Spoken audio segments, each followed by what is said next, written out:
since basically, yeah, since summer. It's crazy to think that it's November and we're heading into December. Today was my last day of classes before Thanksgiving break.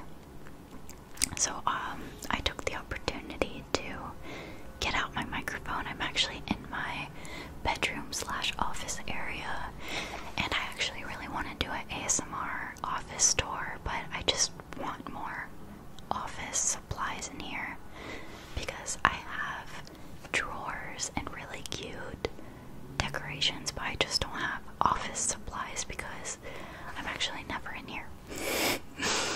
I got it so it could be like my quiet space, and I do use it quite often with my boyfriend when we study together, but most of the time we are usually at a cafe.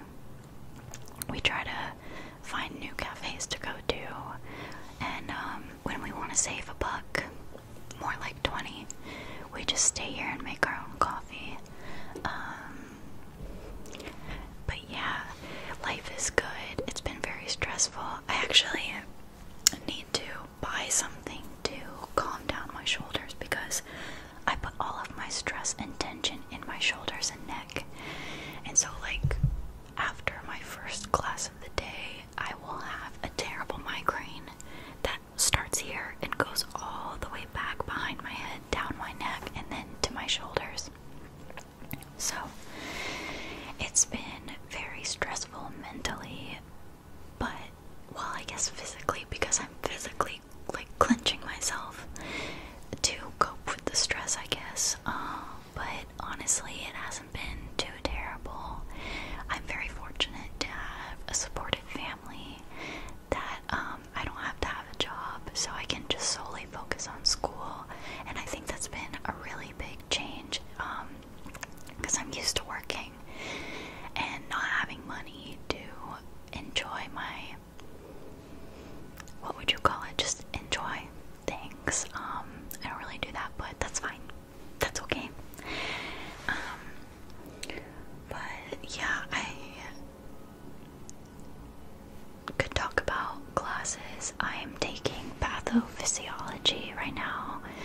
I'm taking pharmacology and health assessment, and then the health assessment has a lab as well, where we do our head-to-toe validation assessment, or head-to-toe assessment validation. And then I have nursing concepts, which I don't know if nursing concepts is a class at any other college, but all I have to say is that I do not like that class with a big passion. And then lastly, I have MedSurg 1. So that's my schedule. I have 5 classes, and I'm actually doing clinicals right now. I have a love-hate relationship with clinicals just because I feel like I'm not getting the MedSurg experience that my peers are. But at the same time, I'm still building a rapport with my patients that I'm assigned, and I still get to do my head-to-toe assessment. I'm just not doing like the cool things like IV push, medication administration, blood glucose, all of that, all of the baby nurse things I don't get to do, but that's okay because my time will come, okay?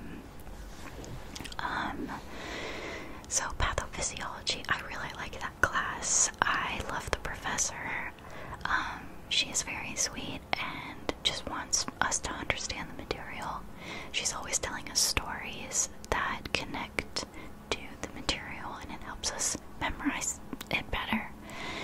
And it actually is very important. Without patho, I wouldn't know any of the stuff going on when I see something on a patient's chart.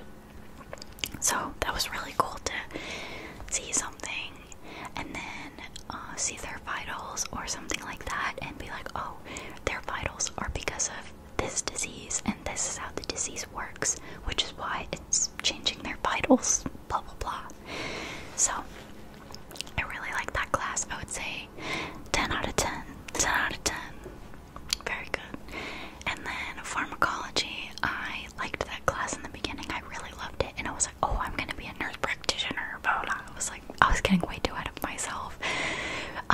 Now I feel very overwhelmed because it's a lot of different medications with different adverse effects and nursing concerns and monitoring concerns.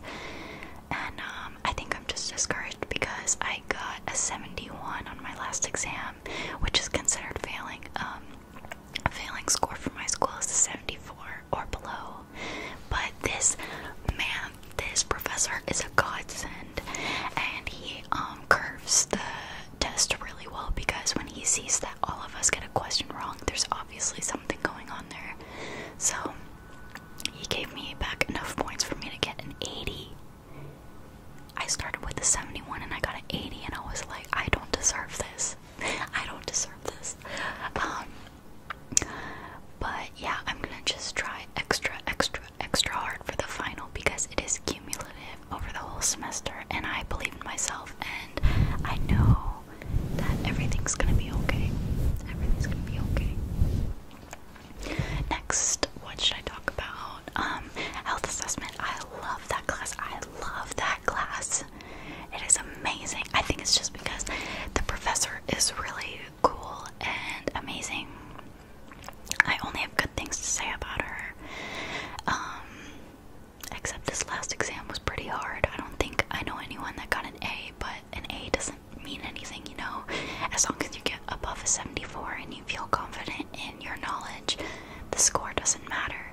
And I hate that it gets really competitive when people start comparing scores with each other.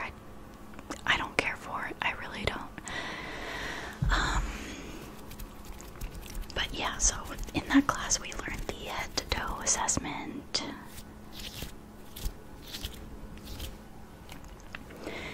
And I don't even want to talk about nursing concepts. I don't even know what to say. It's just a combination of all the classes in one. And I feel like it's a weed out class. I really do. And then med-surg. I really like med-surg. I wouldn't say I love it, just because it's a lot of studying, like at least 15 hours a week I put into med-surg.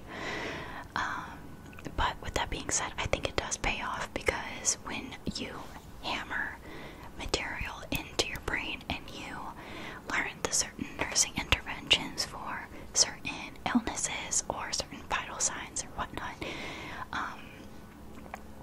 you can take that knowledge with you to clinical, and it's helped me. So I feel better about that class every time we have a lecture. And today we actually had a lecture on perioperative nursing, and it made me really intrigued.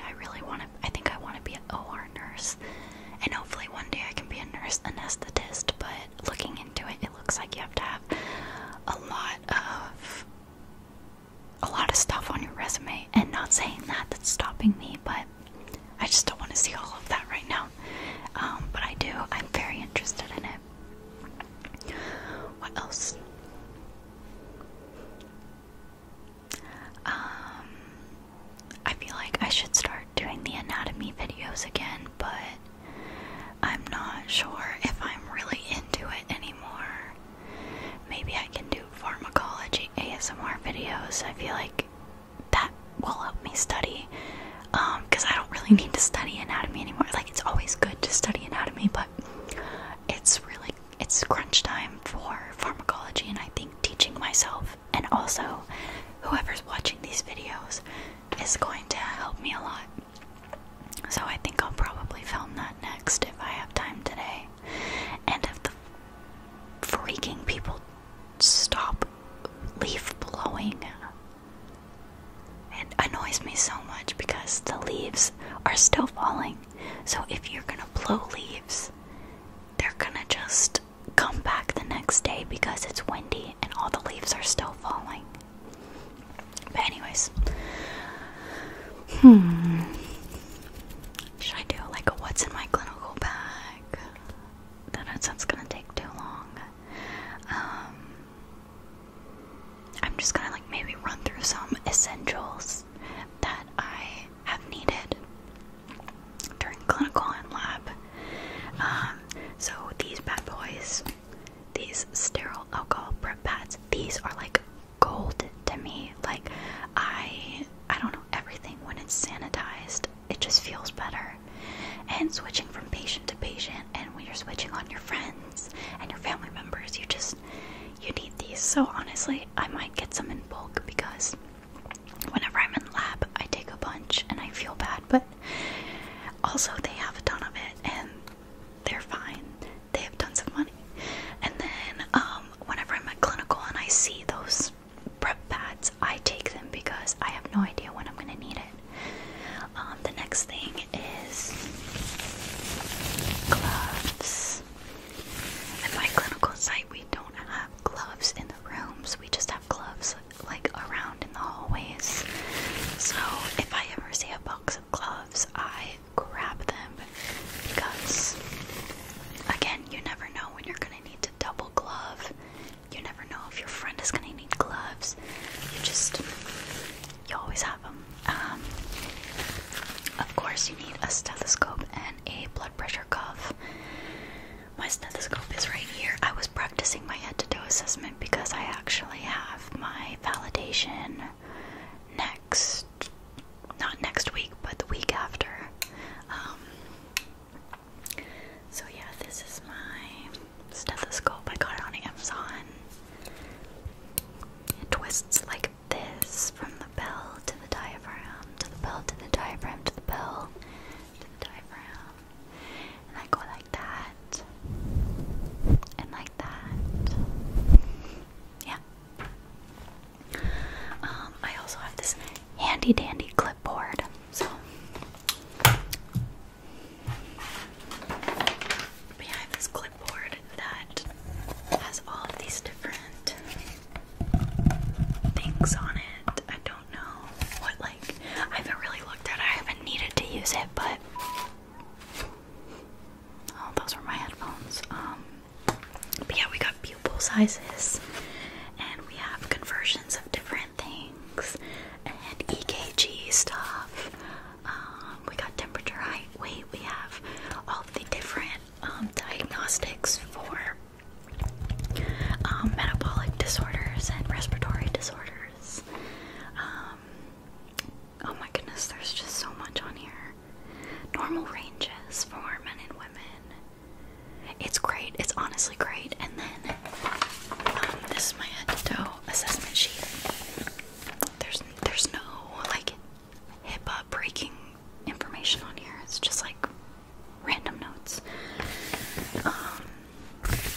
And then it folds up, so when you're on the go, you can just stuff it in your pocket and you're ready to go. So I really like it. It's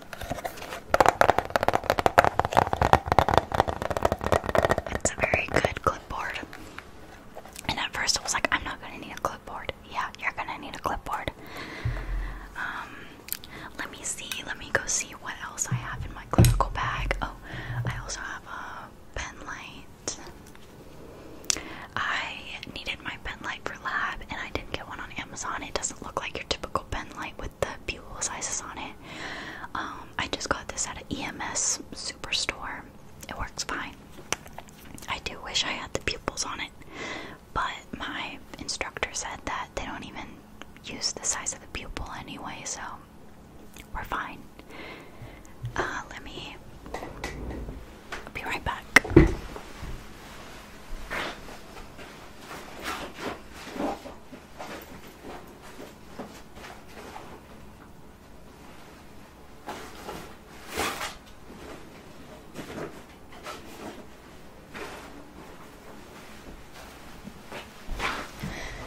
I honestly don't have that much else to show you guys. I have stuff like spoons, forks, knives, in case I forget them and it's time for lunch.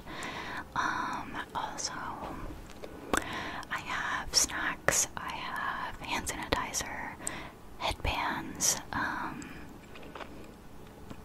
have a Sony Angel on my bag to give me good luck. And then I have this nurse's pocket guide for nursing diagnoses. I've marked quite a few pages in this book. Some examples are neonatal